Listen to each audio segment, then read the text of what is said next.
زہریلا شربت۔ امیر حمزہ اور لندھور کی دوستی اتنی بڑھی کہ دونوں کو ایک دوسرے کے بغیر چین نہ آتا تھا۔ کبھی امیر حمزہ لندھور کی دعوت کرتے اور کبھی لندھور امیر حمزہ کو اپنے محل میں لے جاتا۔ ادھر تو یہ تماشا تھا اور ادھر ایک دن چپکے سے گستم پہلوان ایک چھوٹے سے لشکر سمیت سرندیپ میں آ پہنچا۔ جس دن سے چین کے بادشاہ بہرام پر حملہ کر کے فرار ہوا تھا، اس دن کے بعد یہ پہلا موقع تھا کہ گستم پہلوان کی خبر آئی۔ اسے دراصل نوشیروان نے اس حکم کے ساتھ بھیجا تھا کہ ہندوستان جائے اور کسی نہ کسی طرح امیر حمزہ کو ہلاک کرے تاکہ وہ شہزادی مہر نگار سے شادی نہ کر سکے۔ نوشیروان کو اول تو یہ یقین تھا کہ لندھور بڑا زبردست پہلوان ہے، وہ امیر حمزہ کو زندہ نہ چھوڑے گا۔ فرض کرو امیر حمزہ کے ہاتھوں لندھور مارا بھی گیا، تب گستم پہلوان کسی نہ کسی چالاکی سے امیر حمزہ کو ٹھکانے لگا دے گا۔ گستم کا لشکر اس روز جب پہاڑ کے دامن میں اترا، اسی روز امیر حمزہ لندھور کی دعوت پر اس کے محل میں گئے۔ مقبل وفادار کو اپنے خیموں اور سامان کی حفاظت کے لیے پیچھے چھوڑ دیا۔ گستم کے جاسوسوں نے اسے خبر پہنچائی کہ آج میدان بالکل خالی ہے۔ امیر حمزہ اپنے تمام سرداروں اور پہلوانوں سمیت لندھور کے محل میں ہیں۔ گستم یہ خبر سن کر خوش ہوا، جھٹ ان کنیزوں کو اپنے پاس بلایا جنہیں وہ مدائن سے ساتھ لے کر آیا تھا۔ یہ دونوں کنیزیں شہزادی مہر نگار کے محل کی تھیں اور انہیں امیر حمزہ اچھی طرح پہچانتے تھے۔ گستم نے شربت کی ایک بوتل منگائی اور اس کے اندر ایسا تیز زہر ملایا کہ اگر اس کا ایک قطرہ بھی دریا میں گرے تو تمام مچھلیاں مر جائیں۔ شربت کی یہ بوتل ان کنیزوں کے حوالے کی اور خوب سکھا پڑھا کر امیر حمزہ کے خیموں کی جانب روانہ کر دیا۔ گستم نے ان کنیزوں سے کہا کہ اپنے سامنے امیر حمزہ کو یہ شربت پلانا اور کہنا کہ شہزادی مہر نگار نے خاص طور پر انہی کے لیے یہ شربت بھیجا ہے۔ یہ کنیزیں گھوڑوں پر سوار ہو کر امیر حمزہ کے لشکر میں آئیں۔ دیکھا کہ 4-5 سپاہیوں اور مقبل وفادار کے سوا وہاں کوئی اور موجود نہیں ہے۔ انہوں نے مقبل کو سلام کیا اور کہا، ہم مدائن سے آئی ہیں۔ شہزادی مہر نگار نے امیر حمزہ کے نام ایک خاص پیغام اور تحفہ بھیجا ہے۔ امیر حمزہ یہاں نہیں ہیں، تم وہ تحفہ اور پیغام مجھے دے دو، میں امیر حمزہ تک پہنچا دوں گا۔ مقبل نے کہا، جی نہیں، شہزادی نے ہمیں تاکید کی تھی کہ امیر حمزہ کے سوا کسی اور کو نہ تحفہ دینا اور نہ پیغام سنانا، آپ انہیں یہیں بلائیں۔ اب تو مقبل مجبور ہوا، کنیزوں کو امیر حمزہ کے خیمے میں بٹھا کر خود گھوڑے پر سوار ہوا۔ لندھور کے محل میں پہنچا اور امیر حمزہ کے کان میں کہا، مدائن سے 2 کنیزیں آئی ہیں، شہزادی مہر نگار نے انہیں بھیجا ہے۔ امیر حمزہ نے پوری بات بھی نہیں سنی اور فوراً ہی اٹھ کھڑے ہوئے۔ لندھور سے کہنے لگے، میں ایک ضروری کام سے جاتا ہوں، تھوڑی دیر میں آ جاؤں گا۔ یہ کہہ کر وہ اسی وقت مقبل کے ساتھ اپنے خیمے کی طرف واپس آئے۔ دیکھا تو واقعی دونوں کنیزیں شہزادی مہر نگار کی محل کی ہیں۔ مقبل کو جانے کا اشارہ کیا اور ان کنیزوں سے بولے، ہاں اب بتاؤ شہزادی نے کیا کہا ہے اور ہمارے واسطے کون سا تحفہ بھیجا ہے؟ سرکار، شربت کی یہ بوتل شہزادی نے آپ کے لیے بھیجی ہے، ایک کنیز نے بوتل نکالتے ہوئے کہا۔ یہ شربت شہزادی نے اپنے ہاتھ سے بنایا ہے، انہوں نے کہا تھا کہ اپنے سامنے امیر حمزہ کو پلانا۔ جب آپ یہ شربت پی لیں گے تب ان کا پیغام آپ کو بتایا جائے گا۔ امیر حمزہ یہ بوتل دیکھ کر اس قدر خوش ہوئے کہ کچھ سوچے سمجھے بغیر بوتل منہ سے لگا لی، لیکن جو ہی اس زہریلے شربت کا پہلا گھونٹ حلق سے نیچے اترا، سر چکرایا، دھڑم سے فرش پر گر پڑے اور بے ہوش ہو گئے۔ کنیزوں نے دیکھا کہ امیر حمزہ کا کام تمام ہوا تو خیمے کی پچھلی جانب سے نکل کر بھاگ گئی۔ ادھر جب خاصی دیر ہو گئی اور امیر حمزہ واپس نہ آئے تو لندھور بے چین ہوا، عمروں سے کہنے لگا، جلدی جا اور امیر حمزہ کو ساتھ لے کر آ، ان کے بغیر یہ مجلس سونی سونی نظر آتی ہے۔ عمروں تو خود بہانے کی تلاش میں تھا کہ یہاں سے نکلے اور خبر لے کہ امیر حمزہ کے کان میں مقبل نے کیا کہا تھا۔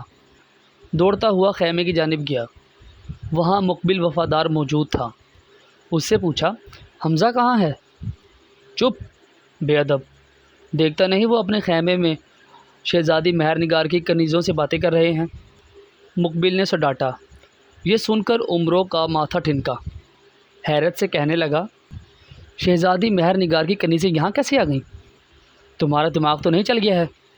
زیادہ بولنے کی ضرورت نہیں، تجھے اگر میری بات پہ کچھ شک ہے تو جا کر خود دیکھ لے، مقبل نے ناراض ہو کر کہا۔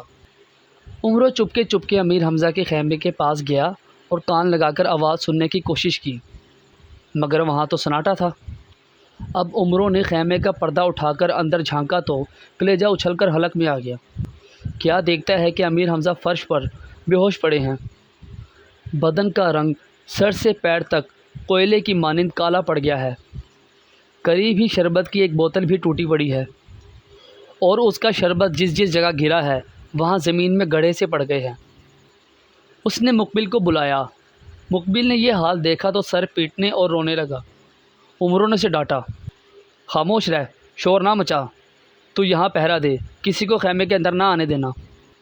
اگر لندھور کو پتہ چل گیا تو شاید وہ بغاوت کر دے۔ پہلے میں ان کنیزوں کو تو پکڑوں جنہوں نے زہر دیا ہے، اس کے بعد حمزہ کو اچھا کرنے کی تدبیر کروں گا۔ عمرو خیمے سے نکل کر ایک طرف چلا۔ راہ میں ان دونوں کنیزوں کے قدموں کے نشان دکھائی دیے، کیونکہ وہ اپنے گھوڑوں کو وہیں خیمے کے آگے چھوڑ کر بھاگ نکلی تھی۔ عمرو نے انہیں کچھ فاصلے پر جا کر پکڑا اور خنجر نکال کر بولا، سچ سچ بتاؤ کہ تم نے یہ حرکت کس کے اشارے پر کی ہے؟ انہوں نے گستم کا نام لیا اور سارا قصہ سنا دیا۔ اب عمرو لندھور کی محل کی جانب گیا۔ وہ امیر حمزہ کے انتظار میں بیٹھا تھا۔ اسے ایک طرف لے گیا اور کہا، امیر حمزہ ایک ضروری کام میں لگ گئے ہیں، اس وقت نہ آ سکیں گے۔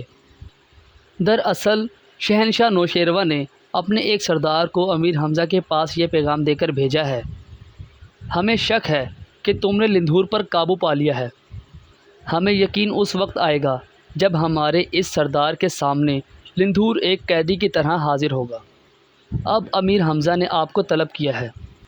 یہ تو معمولی بات ہے، اگر امیر حمزہ میرا سر بھی طلب کریں تو اپنے ہاتھ سے کاٹ کر پیش کر دوں گا، لندھور نے کہا، اور خود اپنے تمام فوجی سرداروں پہلوانوں کو بلا کر حکم دیا کہ میں چند روز کے لیے امیر حمزہ کی خدمت میں جاتا ہوں۔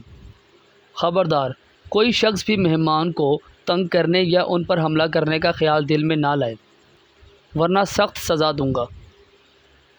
یہ کہہ کر اس نے ہاتھوں میں ہتھ کڑیاں اور پیروں میں بیڑیاں ڈلوائیں، گلے میں رسی ڈالی اور قیدی بن کر عمرو کے ساتھ چلا۔ عمرو نے آدھے راستے میں پہنچ کر پانی پلانے کے بہانے سے لندھور کو دوا کھلا دی۔ وہ بے ہوشی کی دوا تھی۔ پھر اسے ایک صندوق میں بند کیا اور یہ صندوق اپنی زنبیل میں ڈال دیا۔ لندھور کی جانب سے بے پرواہ ہو کر عمرو امیر حمزہ کے پاس گیا۔ وہ اسی طرح بے ہوش پڑے تھے، لیکن جسم کی رنگت کبھی سرخ ہوتی اور کبھی سیاہ۔ ہونٹوں کے کنارے سے زرد رنگ کا جھاگ بھی نکل رہا تھا۔ یک دو آدمی گھوڑوں پر سوار وہاں آئے۔ عمرو نے ان سے پوچھا کہ آپ کون ہیں اور کہاں سے آئے ہیں؟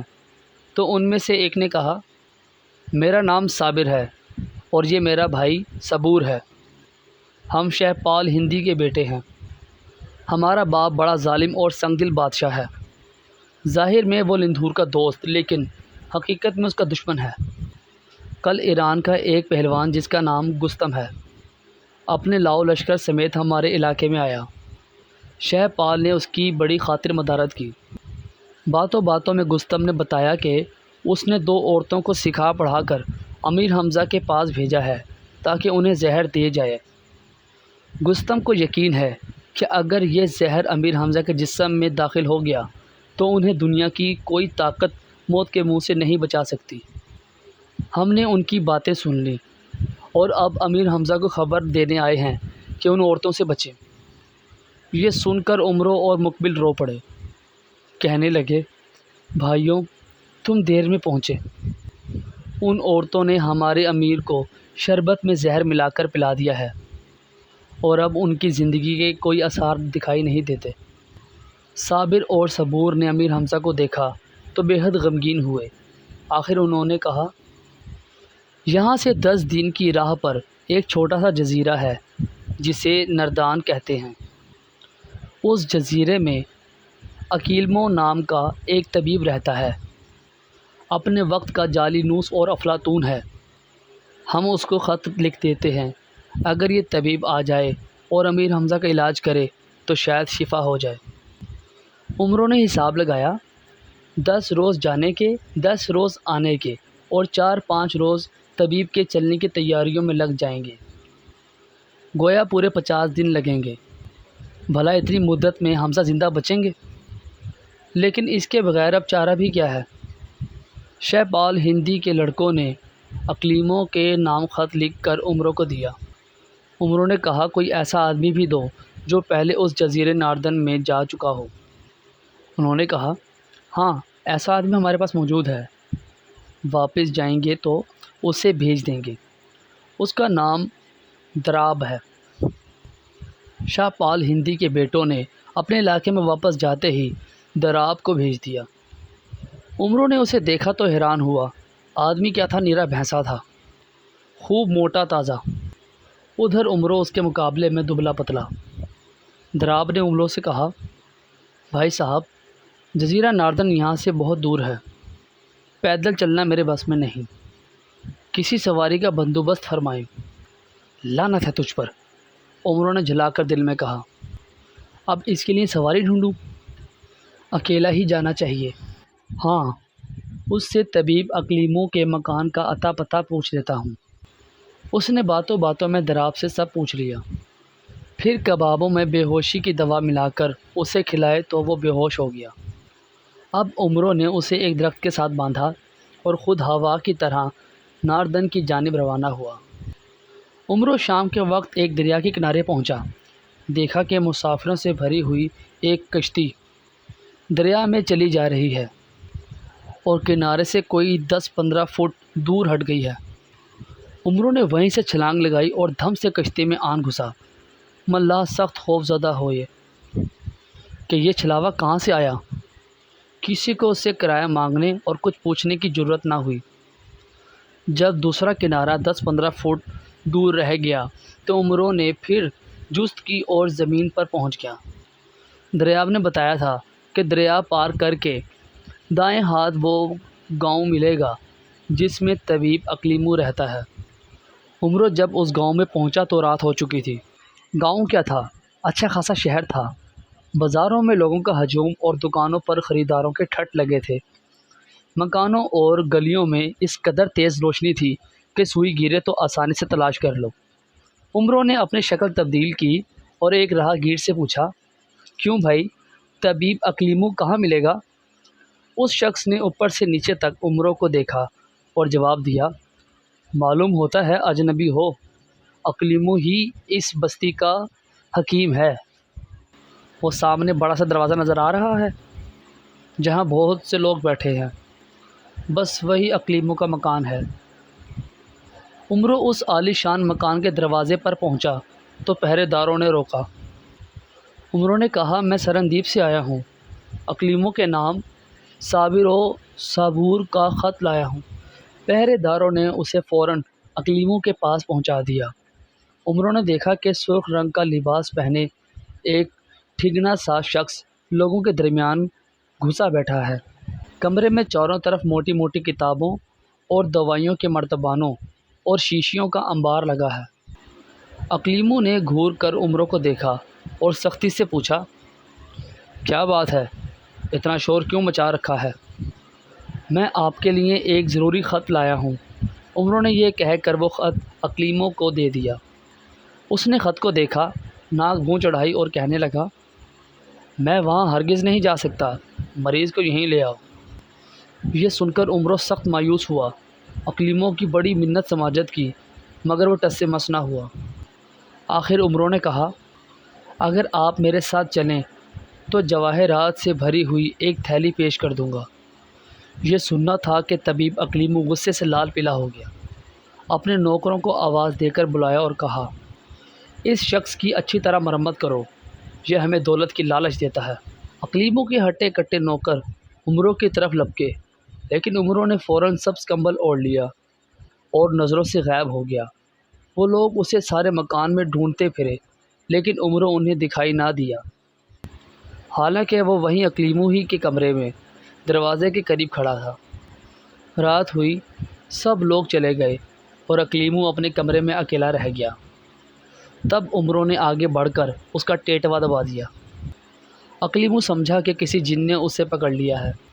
اچانک عمروں نے آواز دی اور کہا، اب بول، بڑا طبیب بنا پھرتا ہے، میرے ساتھ سرندیپ چلے گا یا نہیں، یا تیرا گلا گھونٹ دوں؟ چلوں گا، ضرور چلوں گا، اقلیمو نے ہاتھ جوڑ کر کہا۔ تب عمروں نے اقلیمو کو اپنے زنبیل میں ڈالا، اس کے کمرے کا کل سامان، تمام کتابیں اور دوائیں اور مرتبان بھی زنبیل میں رکھے اور یہ پیٹھ پر اٹھا کر باہر نکلا۔ دریا پر آ کر کشتی میں بیٹھا، دوسرے کنارے پر آیا اور سورج نکلنے سے پہلے پہلے اس درخت کے پاس پہنچ گیا جہاں دراب کو باندھ کر گیا تھا۔ دیکھا کہ وہ اسی طرح بندھا ہوا ہے۔ اسے ہوش میں لایا۔ دراب نے عمروں کو دیکھتے ہوئے کہا، تم عجیب آدمی ہو، ابھی تک یہیں کھڑے ہو، جزیرہ ناردن جانے کا ارادہ نہیں؟